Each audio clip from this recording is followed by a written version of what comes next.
నమస్తే welcome to వీటీ news నేను మీ కల్పన ఇవాళ మనతో ఉన్నారు BJP corporator 140 division Malkajgiri corporator Urapalli Shravan గారు తన రాజకీయ ప్రస్థానం గురించి రాజకీయాల్లో ఉండే ఒడిదొడుకులను తట్టుకొని తను అంచెలంచెలుగా ఎలా ఎదుగుతూ కార్పొరేటర్ అయ్యారో తన మాటల్లోనే ఒకసారి విందాం సార్. ముందుగా మాకు తెలిసిన కొన్ని ఇన్ఫర్మేషన్స్లో మీరు ఓయూ విద్యార్థి ప్రెసిడెంట్గా అండ్ ఐటీ ప్రెసిడెంట్గా సీనియర్ సాఫ్ట్వేర్ ఇంజనీర్గా చేసి తర్వాత రాజకీయాల్లోకి వచ్చారు. అంటే జాబ్ అంతా హైలో ఉండి లక్షల్లో జీతం వదులుకొని రాజకీయాల్లో రావాలన్న ఆలోచన ఎలా వచ్చింది?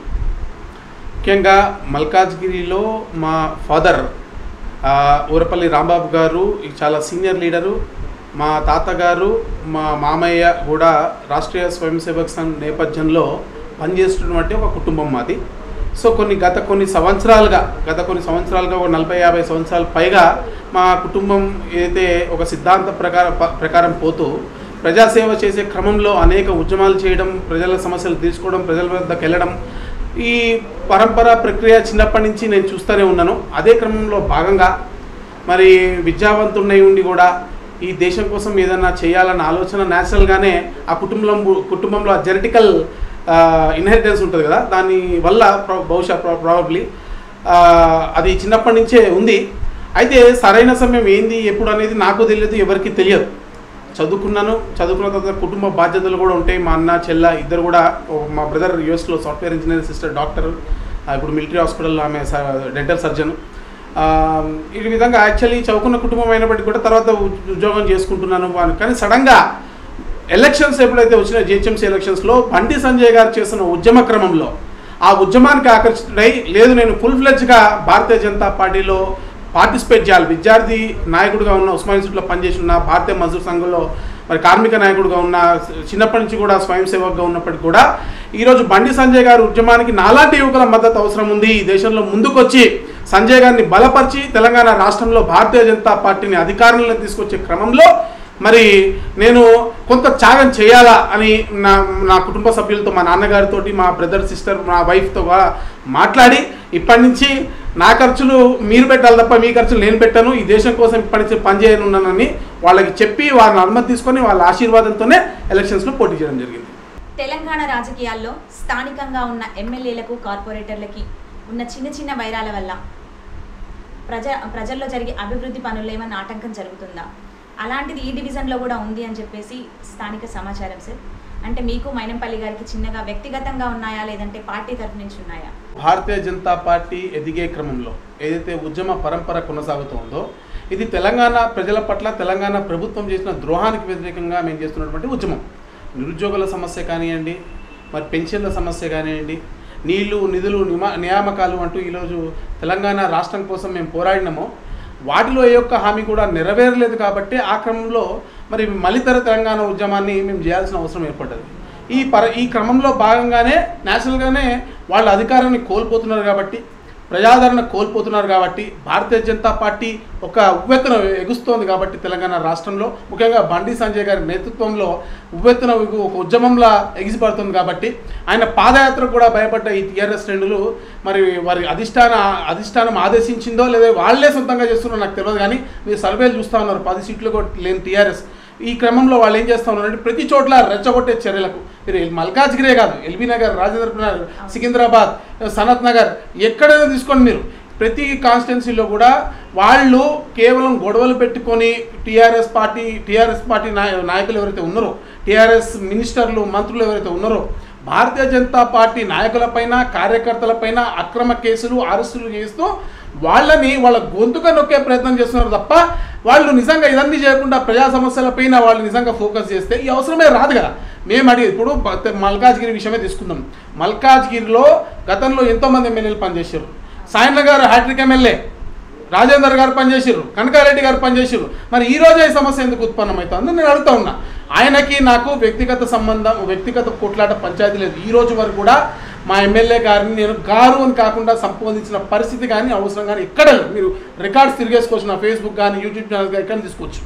వారు గారు అనే మాట్లాడతా తప్ప వ్యక్తిగతంగా నా పోరాటం ఒక సిద్ధాంతం పైన, నా పోరాటం ప్రజా సమస్యల పైన, అంతే తప్ప వ్యక్తిగతమైన పోరాటాలకు పోయే సంస్కృతి భారతీయ జనతా పార్టీదే కాదు. అందులో ముఖ్యంగా రాష్ట్రీయ స్వయం సేవక్ సంఘ్ కుటుంబంలో పుట్టి పెరిగి ఒక ముఖ్య శిక్షకుగా ఉన్నటువంటి నాలాంటి వ్యక్తులకు ఈ దేశంలో ఉన్న అజెండా సిద్ధాంతాలే ప్రాతిపాదిక కానీ వ్యక్తులపైన కాదు. వ్యక్తులపైన మా పోరాటం లేకపోతే ఇప్పుడు జరుగుతున్న పలు అభివృద్ధి కార్యక్రమాల్లో కార్పొరేటర్కి ఎమ్మెల్యేకి మంచి అవినాభావ సంబంధాలు ఉంటేనే ఆ ప్రాంత అభివృద్ధి బాగుంటుంది అంటారు. ఇక్కడ వ్యక్తిగతంగా లేకపోతే పార్టీ తరఫున వెళ్ళి మీరు ఇద్దరు కలిసి పనిచేస్తారా అభివృద్ధి పనులు? నేను ఒక మాట చెప్తానండి. దీనికి చాలా మంచి క్వశ్చన్ అడిగారు. అందరూ చాలా జాగ్రత్తగా వినాలండి. చాలా మంచి క్వశ్చన్ అడిగారు. ఈ క్వశ్చన్లో ఏంటంటే అసలు అభివృద్ధి ఎవరు జరపాలా? జిహెచ్ఎంసీ పరిధిలో అభివృద్ధి ఎవరు చేస్తారు? ఎమ్మెల్యే చేస్తాడా, ఎంపీ చేస్తాడా, కార్పొరేటర్ చేస్తారా? ప్రజలారా మీరు అందరూ తెలుసుకోవాల్సింది ఏంటంటే జిహెచ్ఎంసీ పరిధిలో ప్రతి రూపాయి ఖర్చు పెట్టేది జిహెచ్ఎంసీ మాత్రమే. ఈ జిహెచ్ఎంసీకి వచ్చే డబ్బులన్నీ కూడా ఫినాన్స్ కమిషన్ నుంచి సెంట్రల్ గవర్నమెంట్ ఇచ్చే ఫండ్సే. అంటే సెంట్రల్ గవర్నమెంట్ మనది ఫెడరల్ ఏజెన్సీ కాబట్టి, ఫెడరల్ సిస్టమ్ కాబట్టి సెంట్రల్ గవర్నమెంట్ ఇచ్చే డబ్బులు స్టేట్ గవర్నమెంట్కి ఇస్తుంది. ఫైనాన్స్ కమిషన్ ద్వారా నువ్వు లైట్లు వేయి, డ్రైన్లు వేయి, పార్కులు వేయి, ఫుట్పాత్లు కట్టు, స్కూళ్ళు పెట్టు, స్కూల్లో ఈ ఫెసిలిటీస్ ఇంప్రూవ్ చేయి, ఇట్లా రకరకాలుగా ప్రతి ఒక్క దానికి హరితహారంతో సంబంధించి మొదలుపెట్టుకొని ప్రతి ఒక్క అవసరానికి రాష్ట్ర ప్రభుత్వ అవసరానికి కేంద్ర ప్రభుత్వం నిధులు ఇస్తుంది. ఆ ఫైనాన్స్ కమిషన్ ద్వారా వచ్చే నిధులను రాష్ట్ర ప్రభుత్వం మరి ప్రజల వైపు ఖర్చు పెట్టాల్సిన అవసరం ఉంటుంది. అవసరం అనుకుంటే ఇప్పుడు ఇంట్లో ఒక పెద్ద 10 రూపాయలు జేబులో కలిపినట్టు వాళ్ళు ఒక 10 రూపాయలు వేసి ఖర్చు పెట్టాల్సిన అవసరం ఉంటుంది. కానీ ఇక్కడ ఏం జరుగుతోంది? ఈరోజు 2473 కోట్ల రూపాయలు ఫైనాన్స్ కమిషన్ ద్వారా ఈ రాష్ట్ర ప్రభుత్వానికి వస్తే 1000 కోట్లు ఖర్చు పెట్టి మిగతా కోట్లు లెక్క పత్రం లేని పరిస్థితి ఈ రాష్ట్రంలో నెలకొని ఉన్నది. అంటే ఇక్కడ డెవలప్మెంట్ చేయాల్సిన జిహెచ్ఎంసీ కాన్స్టిట్యున్సీ డెవలప్మెంట్ ఫండ్ నేను ఆర్టీఐ కూడా ఇష్టం గుర్తుపెట్టుకోండి. 3 ఏళ్ల వరకు కూడా ఏ ఎమ్మెల్యే ఒక్క రూపాయి కూడా ఖర్చు పెట్టలే. టీఆర్ఎస్ ఎమ్మెల్యే ఈ ఇయర్ ఇచ్చిన 2-2.5 కోట్లు కూడా స్కూళ్ళకి దానికి ఖర్చుపోతున్నాయి తప్ప ఈ యొక్క ప్రతి ఒక్క డెవలప్మెంట్ యాక్టివిటీ ఈరోజు రోడ్లు, సీసీ రోడ్లు హైకోర్టులో మా రామచంద్రరావు గారు పిల్లేస్తే సెంట్రల్ గవర్నమెంట్ ఇచ్చిన ఫండ్స్ తోటి కార్పొరేషన్ జనరల్ బడ్జెట్ ఫండ్ తోటి GHMC corporation general budget fund తోటి జరుగుతున్న పని తప్ప దీంట్లో ఎమ్మెల్యే స్పెషల్ ఫండ్స్ ఏమున్నాయి, ఎంపీ గారి స్పెషల్ ఫండ్స్ ఏమున్నాయి నేను అడుగుతా ఉన్నా. ఈరోజు ఏ ఒక్క డెవలప్మెంట్ యాక్టివిటీ కూడా ఇక్కడ జరిగేది కేవలం కేంద్ర ప్రభుత్వం ఇచ్చిన నిధులు, జిహెచ్ఎంసీ కార్పొరేషన్ నిధులు. ఓకే సార్, టీఆర్ఎస్ పార్టీ వాళ్ళు పదే అని ఒక మాట, బీజేపీ వాళ్ళు ఏ డెవలప్మెంట్ చేయట్లేరు, కేంద్రం నుంచి ఏ నిధులు మనకి రావట్లేదు, టీఆర్ఎస్ నుంచి మన తెలంగాణ రాష్ట్ర ప్రభుత్వం అంతా అప్పుల్లో కూరుకుపోయింది, వరిధాన్యం కొనుగోలు చేయట్లేదు. ప్రస్తుత రన్నింగ్ ట్రెండింగ్ టాపిక్ ఇది. వరిధాన్యం కొనుగోలు చేయట్లేదని టీఆర్ఎస్ పార్టీ వాళ్ళే కూర్చొని ధర్నాలు రాస్తారోకోలు చేస్తున్నారు. అంటే నువ్వు ఇవ్వాల్సిన భూమి ఇవ్వవు, నువ్వు ఇవ్వాల్సిన నీ వాటా డబ్బులు ఇవ్వవు, కానీ దుమ్మెత్తి పోస్తూ ఉంటావు. రైతు వరి ధాన్యం విషయంలో క్లియర్గా రైతులకు అందరికి తెలిసిపోయింది. నిజంగానే బీజేపీ ప్రభుత్వం వరిధాన్యం కొనుగోలులో విఫలమైపోయింది. బీజేపీ ఎందుకైతే అండి సింపుల్ ఫెడరల్ సిస్టంలో ఎక్వైర్ చేయాల్సింది ఎవరు? State government. కొనాల్సింది ఎవరు? Central government. ఏమన్నారు క్లియర్గా కిషన్ రెడ్డి గారు మంచి ప్రెస్ మీట్ పెట్టి చాలా క్లారిటీ చెప్పారు. ఎంత నువ్వు బియ్యం ఇస్తావో చెప్పు. లాస్ట్ టైం ఇవ్వాల్సిన బియ్యమే స్టేట్ గవర్నమెంట్ ఇవ్వలేదు. ఎంత పారాబాయిల్డ్ రైస్ తప్ప, అది మీరు అగ్రిమెంట్ చేసిన ప్రకారం బాయిల్డ్ రైస్ తప్ప మీరు ఎంత ఇస్తారో అంత మేము కొంటామని చెప్పిరా లేదా క్లియర్గా? ఇది ఏమంటారు అంటే ఇక సామెతలు మళ్ళీ కేసీఆర్ గారికి వదిలేద్దాం, మనకు సామెతలు కాదు కానీ అంటే వీళ్ళే అన్యాయం చేస్తూ ఒక పక్కన వీళ్ళే మోసం చేస్తూ ఈరోజు కరెంట్ ఛార్జీలు ఎవరు పెంచిరండి? ఈరోజు ఉద్యోగాల నోటిఫికేషన్ ఇవ్వండి ఇన్ని రోజులు ఆపింది ఎవరండి? దాని మీద కేసులు వేసేది వీళ్ళే. కాళేశ్వరం ప్రాజెక్టులో దాని డిపిఆర్లు సమర్పించకుండా నేషనల్ హోదా అడిగేది వీళ్ళే. ప్లేస్ లేకుండా సెంట్రల్ గవర్నమెంట్ ఇచ్చేది అడే. అదేవిధంగా మీరు ప్రొక్యూర్మెంటే చేయకుండా లాస్ట్ ఇయర్ ఇవ్వాల్సిన ధాన్యం ఏదైతుందో అదే ఇప్పటి వరకు ఇవ్వలేదు. కిషన్ రెడ్డి గారు ఎత్తురు మీరు ఎంత ఇస్తారో ఇవ్వండి. ఒకటే ఓపెన్ సవాల్ కిషన్ రెడ్డి గారు, మీరు ఎంత ఇస్తారో ఇవ్వండి, కొనిపించే బాధ్యత నాది. పీయూష్ గోయల్ గారు పార్లమెంట్లో చెప్పారు, బండి సంజయ్ గారు పదే చెప్తున్నారు, కేంద్ర మంత్రి కిషన్ రెడ్డి గారు ప్రెస్ మీట్ పెట్టి మరి చెప్పారు. ఇంతకన్నా ఏం కావాలండి? ఇంతకన్నా ఏం కావాలా? అంటే వినోటోళ్ళు పిచ్చోళ్ళు అనుకుంటున్నారు. టీఆర్ఎస్ ఏమనుకుంటుంది అంటే మేము ఇన్ని రోజులు వైఫల్యం చెందినాం కాబట్టి ఈరోజు ప్రజల నుంచి తప్పించుకోవడానికి ఈరోజు వాళ్ళు పబ్లిక్లోకి వస్తే రాళ్ళేసి కొట్టే పరిస్థితి ఉంది కాబట్టి ఎన్నికల అంటే వాళ్ళ దగ్గర ఏదో వాయిస్ లేదు. ఈరోజు మేము ఇన్ని నేళ్ళు వాళ్ళు ఏం చేశారో చెప్పుకోవడానికి వాళ్ళకి వాయిస్ లేదు కాబట్టి, ప్రజల వద్ద పోవడానికి వాళ్ళకి ముఖం లేదు కాబట్టి ఈ నెపాన్నంతా బీజేపీ మీద ఎత్తాలే. ఈ కాంగ్రెస్తో దోస్తు ఇన్ని రోజులు ఏమన్నారు? బీజేపీ కాంగ్రెస్ ఒకటి అన్నారు, బీజేపీ ఎంఐఎం ఒకటి అన్నారు, బీజేపీ టీఆర్ఎస్ ఒకటి అన్నారు. మరి ఈరోజు మరి కాంగ్రెస్ పార్టీ పార్లమెంట్లో చేస్తుంటే ఉద్యమం ధర్నా ఏదో చేస్తుంటే ఆ క్యాంటీన్ దగ్గర పోయి కేశవరావు గారు పక్కన కూర్చున్నారు కదా. అంటే బీజేపీ కాంగ్రెస్ దోస్తాయా లేకపోతే టీఆర్ఎస్ కాంగ్రెస్ దోస్తాయా చెప్పండి మీరు? అంటే ఎంఐఎం టీఆర్ఎస్ దోస్తీ ఈరోజు జిహెచ్ఎంసీ కౌన్సిల్లో బేషరతుగా మద్దతు ఇచ్చింది ఎవరికి? ఎంఐఎం పార్టీ ఎవరికి మద్దతు ఇచ్చిందండి? టీఆర్ఎస్కి కాదా? అంటే టీఆర్ఎస్ పార్టీ ఎంఐఎం పార్టీ ఒకటే, టీఆర్ఎస్ పార్టీ కాంగ్రెస్ పార్టీ ఒకటే. వీళ్ళంతా దొంగలు. వీళ్ళంతా కలిసి మేము మాకు కొత్త కాదు, అంటే చూసేటోళ్ళకి కొత్త కాబట్టి ఉస్మానియా యూనివర్సిటీలో కూడా ఇదే పరిస్థితి. ఏబీవీపీ ఒక్కటి ఒక సైడ్ ఉంటుంది, మిగతా దొంగలంతా ఒక సైడ్ ఉంటారు. ఏబీవీపీ ఒకటి మాత్రమే విద్యార్థుల సమస్యలపైన పోరాటం చేసింది ఆ రోజు. అందుకే ఏబీవీపీ గూండాలారా అంటూ పెద్ద పెద్ద పోస్టర్లు వేసేవాళ్ళు. ఈ రోజు కూడా భారతీయ జనతా పార్టీ ఒక్కటే ప్రజల పక్షాన పోరాడుతుంది, మిగతాలంతా కూడా తోడు దొంగలు అంతే. నోటిఫికేషన్ రిలీజ్ చేస్తా అని చెప్పేసి రాష్ట్ర సీఎం గారు చెప్పారు, దానిపై మీ స్పందన? వేస్తారా వేయరా? ఇప్పుడు నీళ్లు నిధులు నియామకాల కోసమే కదా మనం పోరాటం చేసింది. ఈరోజు ఉద్యోగ నోటిఫికేషన్ వేస్తానని ముఖ్యమంత్రి గారు ప్రకటించడమే భారతీయ జనతా పార్టీ మొదటి విజయం అని నేను చెప్తున్నా. విజయం భారతీయ జనతా పార్టీ చేసిన ఉద్యమాల వల్ల. ఎన్నికలు ఎందుకు సార్? అంటే నోటిఫికేషన్ రిలీజ్ చేసే ముందు ఇప్పుడు నేనేం చెప్తానేనండి, నాకు అంచనా చెప్తున్నా, నాకున్న పరిజ్ఞానం మేరకు ఇప్పుడు ప్రజల ఒత్తిడి మేరకు అన్ని వీళ్ళకి వేరే దారి లేక నోటిఫికేషన్ ఇచ్చారు. వీళ్ళే ఇప్పుడు కోర్టుకు పోయే ప్రయత్నం చేస్తారు ఎవరో ఒకరు, లేదా నోటిఫికేషన్ ఫిల్ చేసే ప్రయత్నం చేస్తారు. చేసి ఏం చేస్తారంటే ఇక మధ్యలో ఎలక్షన్స్ తీసుకొచ్చి ఇగో టీఆర్ఎస్ పార్టీకి ఓటేస్తేనే మిగతా ఉద్యోగాలన్నీ కూడా ఫిల్ అవుతాయి అని ఒక మైండ్ సెట్ క్రియేట్ చేసి ఎన్నికలు పోదాం అనుకుంటున్నాడేమో కేసీఆర్ గారు నా ఫీలింగ్.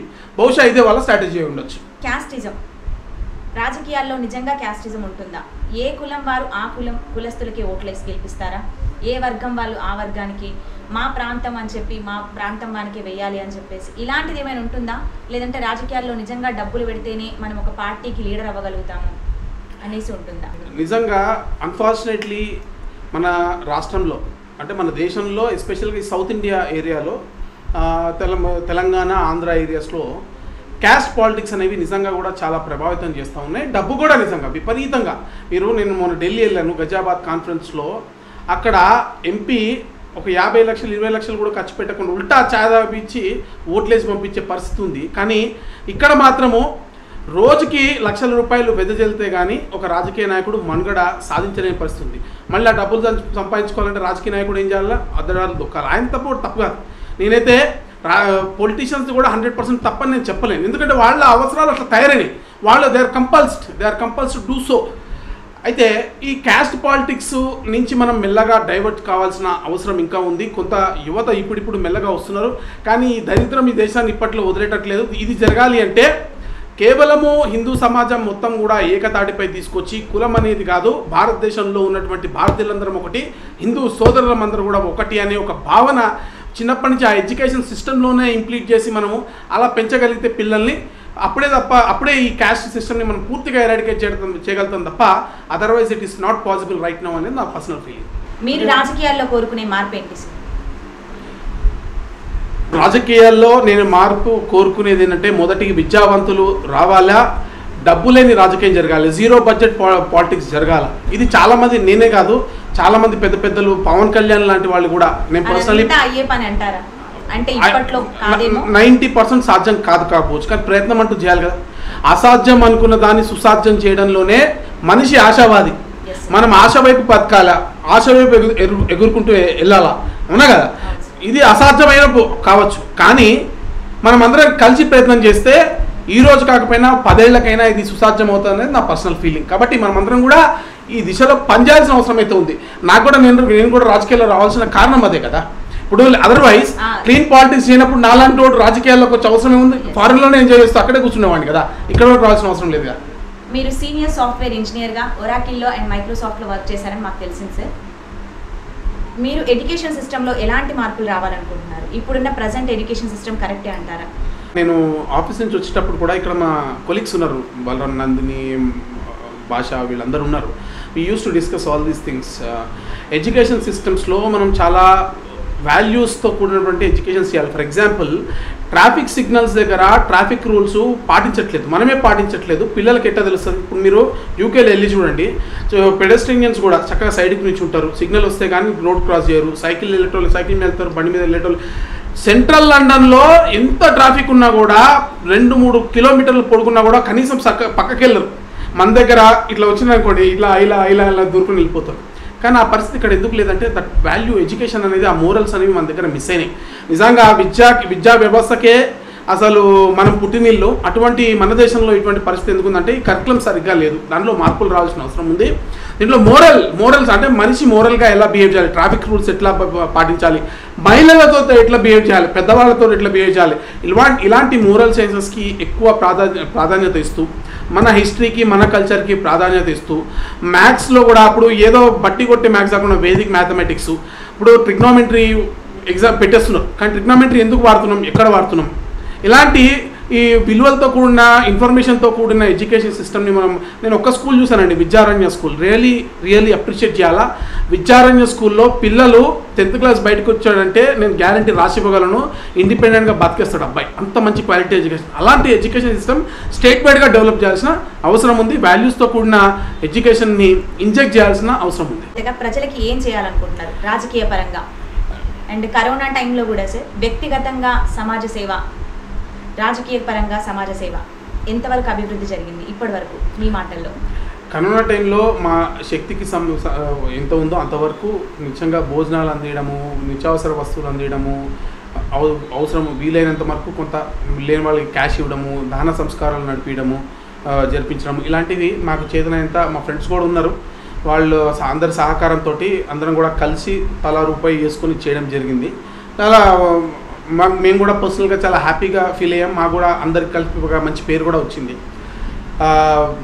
నేను రాజకీయంగా ప్రజలకు ఏం చేయాలనుకుంటున్నాం అనే క్వశ్చన్కి మాత్రం రాజకీయంగా నా డ్యూటీ నేను చేయదలుచుకున్నాను. నిత్యం ప్రజా గొంతుకగా ఉండి ప్రజల సమస్యలను ఎలుగెత్తి ప్రశ్నించి పోరాటం చేయాలనుకుంటున్నాను. ప్రజల గొంతుకగా నేను మారాలదలుచుకున్నాను. అవి చేస్తూనే ఒక కార్పొరేటర్గా నా పరిధిలో నేను ఏమేమి చేయగలను ప్రజలకు ఆ సేవలన్నీ నిత్యం అందుబాటులో ఉంటూ, వాళ్ళ తల్లో నాలుకలాగా వాళ్ళ ఇంట్లో బిడ్డలాగా ఉంటూ నా వల్ల చేతనైనంత సాయం చేయాలని అనుకుంటున్నాను. కౌన్సిలర్గానే నెక్స్ట్ మళ్ళీ పోటీ చేస్తారా, ఎమ్మెల్యేగా వెళ్తారా? ఇది ఒకటి. నేను ఫిలాసఫీ అంటే హిందూ సాంప్రదాయాల్ని సిద్ధాంతాలని నమ్ముకున్న ఒక ఆర్థోడాక్స్ ఫ్యామిలీలో పుట్టినవాడిని. గతం నా చేతిలో లేదు, ప్రస్తుతం నా చేతుల్లో లేదు, రేపు నా చేతుల్లో లేదు. ఈరోజు నాకు ఇచ్చిన రోల్ ఏదో భగవంతుడు ఇచ్చినో దాన్ని 100% న్యాయం చేయడానికి మాత్రం నేను ప్రయత్నిస్తాను. రేపేందనేది దేవుడు నిర్ణయిస్తాడు, నా చేతుల్లో లేదు. ఇప్పుడున్న ప్రస్తుత రాజకీయాల్లో బీజేపీ నుండి ఎలాంటి మార్పు కోరుకుంటున్నారు? భారతీయ జనతా పార్టీ ఏ మార్పులు తీసుకొస్తుంది తెలంగాణ రాష్ట్రంలో అనేది బండి సంజయ్ గారు చాలా క్లియర్గా చెప్పినారు.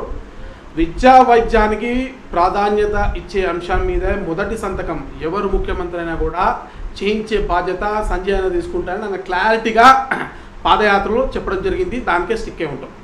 స్టేట్ వైడ్ పార్టీ అజెండా ఏముంటుంది అనేది స్టేట్ పార్టీ నిర్ణయిస్తుంది. అది నా పరిధిలో లేని అంశం.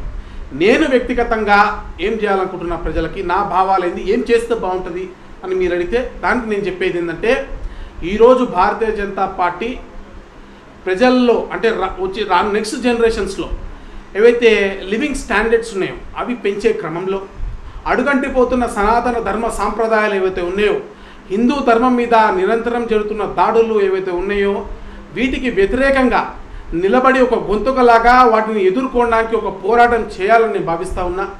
దాంతోపాటు ఇందాక చెప్పినట్టు విద్యా బుద్ధులు ఏవైతే విద్యా కరికులమ్స్ ఏవైతే ఉన్నాయో, ఎడ్యుకేషనల్ కరికులమ్స్ ఏవైతే ఉన్నాయో వీటిలో స్టాండర్డ్స్, వాల్యూస్తో కూడిన స్టాండర్డ్స్ తీసుకొచ్చే ఒక ప్రక్రియ జరగాల. దాంట్లో ఈ దేశ సంస్కృతి, హిందూ ధర్మ సాంప్రదాయాలు, Bhagavad Gita, moral values, moral sciences, ఆడవాళ్ళ పట్ల గౌరవము, ఇటువంటి సబ్జెక్ట్స్ని ఎక్కువ ఎంజాయ్ చేసే ప్రక్రియని ఇనిషియేట్ చేయాలన్నది పక్కా నా ఆలోచన.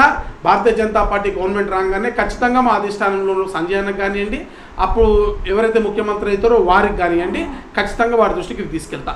వీటితో పాటే రోడ్ సేఫ్టీ మెజర్స్ కానివ్వండి, ముఖ్యంగా హెల్త్ సెక్టార్లో ఈ దేశం నెగ్లిజెన్స్ అనేది అంటే మన రాష్ట్ర బడ్జెట్లో కేటాయింపులు హెల్త్ సెక్టార్లో చాలా తక్కువ ఉన్నాయి.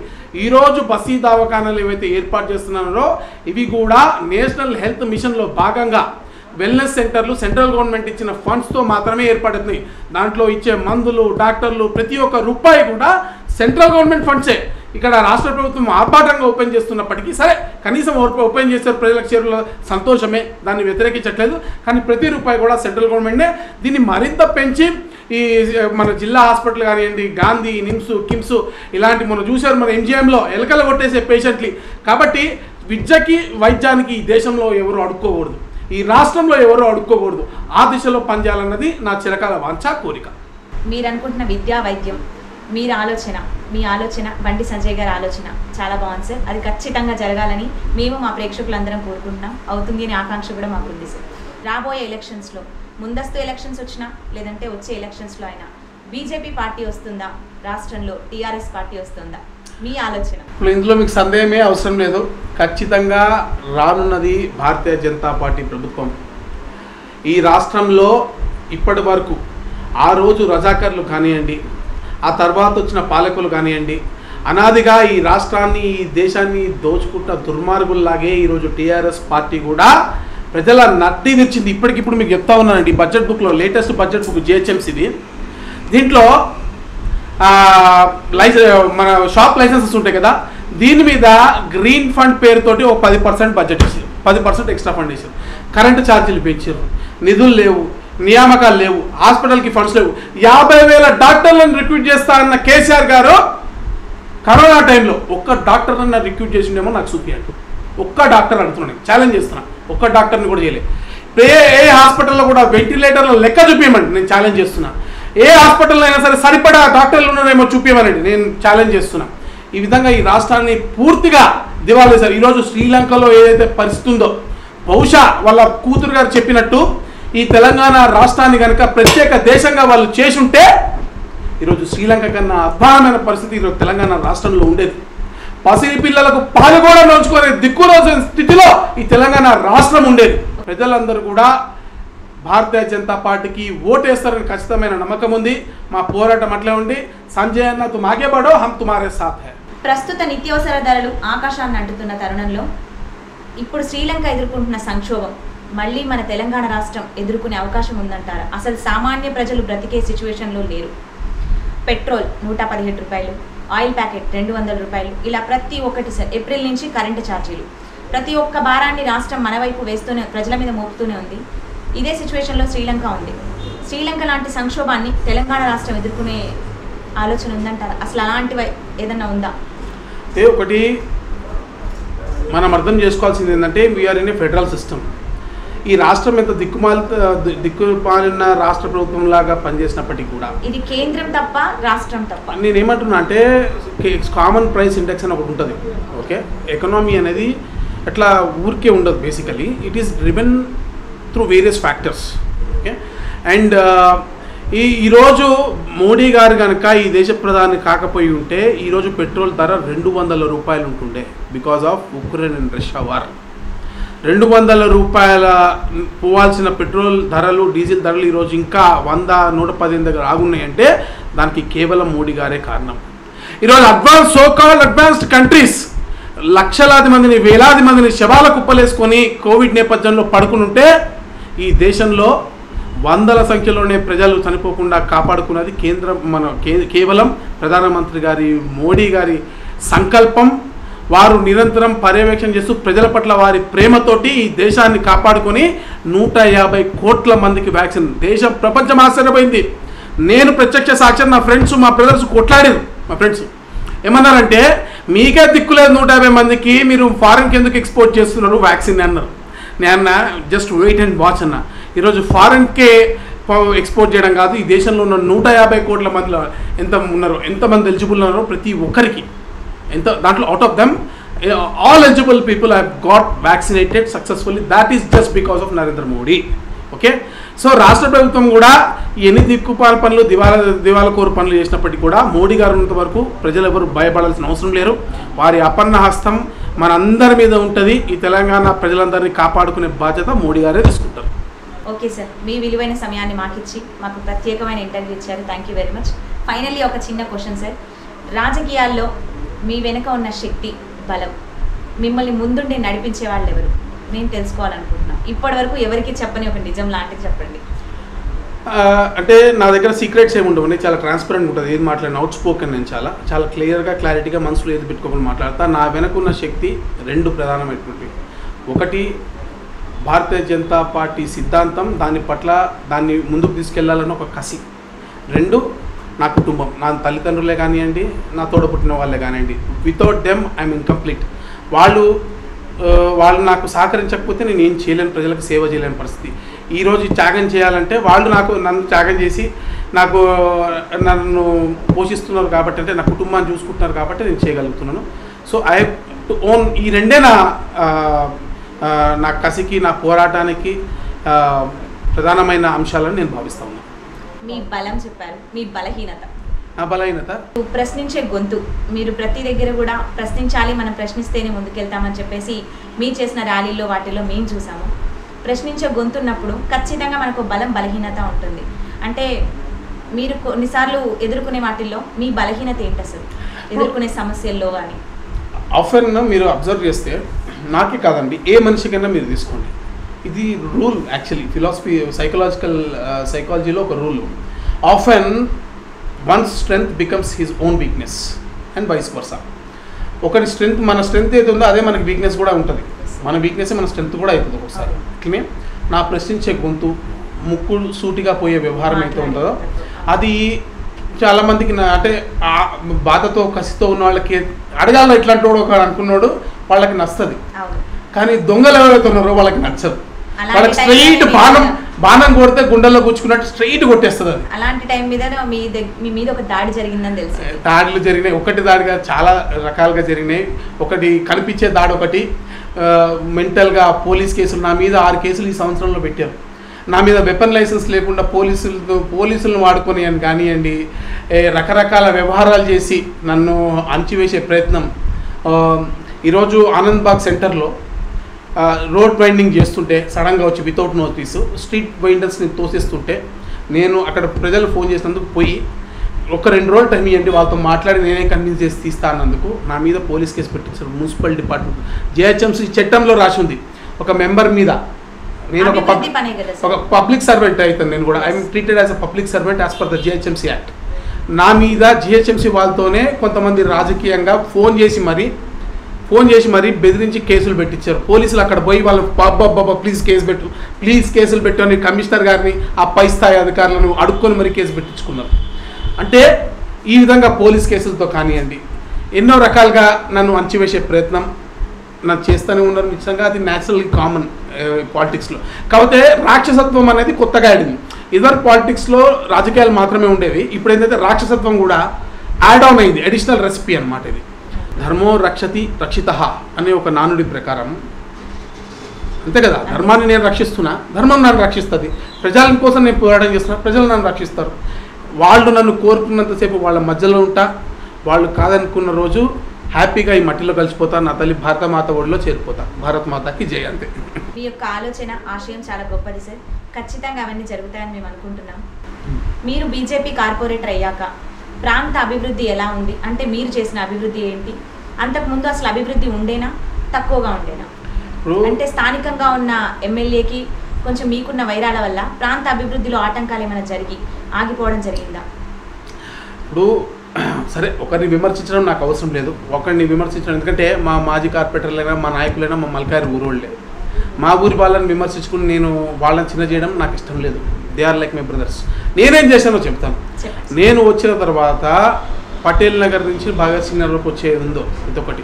పటేల్ నగర్లో ముంపు ప్రాంతం ఏదైతే ఉందో ఈ ముంపు జరగకుండా దాని వెనుక గోడ కట్టడం మొదలుపెట్టి అక్కడ రోడ్లు వేయడము, అక్కడ డ్రైనేజ్ పైప్లైన్ వేయడము, అక్కడ మ్యాన్హోల్స్ కట్టడము, అక్కడ మెషర్స్ కట్టడం, మనుషులు కొట్టుకుపోకుండా నుంచి మొదలు పెడితే రిటర్నింగ్ వాల్స్ పెట్టాను, డ్రైనేజ్లు పెట్టాము, రోడ్లు వేయించాము. హడతారు సఫీల్గూడ చెరువులో 2 సార్లు, ఫస్ట్ ఒకసారి మొత్తం క్లీన్ చేశాను, ఇప్పుడు మొత్తం క్లీన్ చేస్తున్నాను. దాంట్లో పిల్లల ఎక్విప్మెంట్ పెట్టించాను. దాంట్లో జంక్షన్ పార్క్ సెంట్రల్లో బ్యూటిఫికేషన్ కోసము, దాని టూరిస్టిక్ స్పాట్స్గా డెవలప్ చేయడం కోసము ఏవేవి చేయాలో, దాంట్లో ఎస్టీపీ కోసం, అంటే మురికి నీరు సఫీల్గూడ చెరువులో చేరడం వల్ల చెరువు పాడైపోయి దానిలో గుర్రపు డెక్క బట్టి దాంట్లో దోమలు వస్తూ ఉన్నాయి. కాబట్టి సివరేజ్ డైవర్షన్ చేసే ప్రణాళిక కానివ్వండి, బ్యూటిఫికేషన్ కానివ్వండి, గుర్రపు డెక్క తీసే ప్రక్రియ కానివ్వండి, రోడ్లు కానివ్వండి, బస్సు దవాఖానాలు కానివ్వండి, వ్యాక్సినేషన్ 100% వ్యాక్సినేషన్ చేసిన మల్కాజ్గిరిలో 100% వ్యాక్సినేటెడ్ ఏరియా అది. మేమే కాదు, ఆనంద్బాగ్లో టెస్టింగ్ సెంటర్ నా సొంత ఖర్చులతో నడిపిస్తాను. దాని కరెంటు బిల్లు, దాని ఇంటర్నెట్ సెంటర్లు, దాని రూటర్ మొత్తం కూడా 1000 మందికి ఆ టెస్టింగ్ సెంటర్ RT-PCR ర్యాపిడ్ 2 కూడా ఉచితంగా జరుగుతూ ఉన్నాయి. ఇట్లా చెప్పుకుంటా పోతే ఒకటి కాదు, అనేక పనులు చేసుకుంటారు. స్వచ్ఛ భారత్లో క్లీనింగ్ కానివ్వండి, లేకపోతే చావులు బతుకులు ఉద్యమాలు, ఈ గిరిజనుల కోసం గుర్రపూడిలో సంజయనతో కలిసి చేసిన పోరాటం, గిరిజన బిడ్డల కోసం, భూమిపుత్రుల కోసం చేసిన పోరాటం, దళిత బిడ్డల కోసం చేసిన పోరాటం, బీసీల కోసం చేసిన పోరాటం, అణగారిన వర్గాల కోసం చేసిన పోరాటం, నిరుద్యోగుల కోసం చేసిన పోరాటం, నిరుద్యోగ దీక్షలో, రైతుల కోసం చేసిన పోరాటం, రైతు దీక్షలో, ఈ విధంగా చేసుకుంటా పోతే అనేక ఉద్యమాలు చేస్తూనే ఉన్నాం. నిరంతరంగా డెవలప్మెంట్ కూడా ఎక్కడ ఎవరికి ఏ సమస్య ఉన్నా, రోడ్లు డ్రైనేజ్లు ఏది ఉన్నా కూడా ప్రతి ఒక్కటి కూడా వాళ్ళకి పిలవంగానే ఎన్నో బోర్లు రిపేర్ చేసినాం. యాక్చువల్లీ సివరేజ్ డ్రైవర్ ట్రాన్సాక్షన్ జరిగింది, పవర్ బోర్ రిపేర్స్ లేకపోతే దాని ఇనిషియేషన్ నేను చేసినాం. వాటర్ బిల్స్ కేటీఆర్ గారు 1 year మాఫ్ చేసిన వాటర్ బిల్స్ మీద పోరాటం చేసింది నేనే. 1 year వాటర్ బిల్స్ మొత్తం హైదరాబాద్ రాష్ట్రానికి మాఫ్ చేయించినాం, వాటర్ బిల్స్ మొత్తం మాఫ్ చేసినాం. విద్యుత్ మీద పోరాటం చేస్తూ ఉన్నాం. ఈ రోజున ఇప్పుడు పెరిగిన ఛార్జీలకు పవర్ బోర్డ్స్ రిపేర్ చేసినాం. బేసికలీ పవర్ బోర్డ్స్ కూడా రిపేర్లు ఆపేస్తే మొదట నేనే స్టార్ట్ చేసిన దాన్ని. పవర్ బోర్డ్స్ కానీ వాటర్ బిల్స్ మాఫ్ కానివ్వండి, ఇవన్నీ మొదటి ఉద్యమాలు చేసి నేనే. ఇట్లా ఇలా చెప్పుకుంటూ పోతే చాలా ఉంటాయి. స్పాట్లు కలెక్ట్ చేయడం నేను వీడియోస్ పెట్టాను నా ఫేస్బుక్లో, ఇలా చాలా ఉన్నాయి. మా మల్కాజ్గిరి ప్రజలు కూడా అందరికీ తెలుసు ఇవి బేసికలీ.